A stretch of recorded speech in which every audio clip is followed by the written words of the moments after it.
ተበላሽቶ ስሜ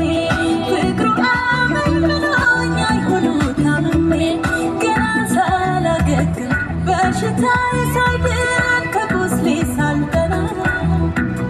አሁን ምን ሊረባኝ የእሱ መለማመጥ ድጋሚ ልመናል እኔ እንኳን ብቀርበው ሰው ይታዘበኛል የሰራኝ ስራ ሀገር ያውቅልኛል ተከፍሎ የማያልቁብኝ ህዳዬ ጨቄን መናገርተኝ ባልበላሁት ዳማ ወደ ውሃ የሚያጠጣኝ ጓደኛ አጥቼ ዘመድ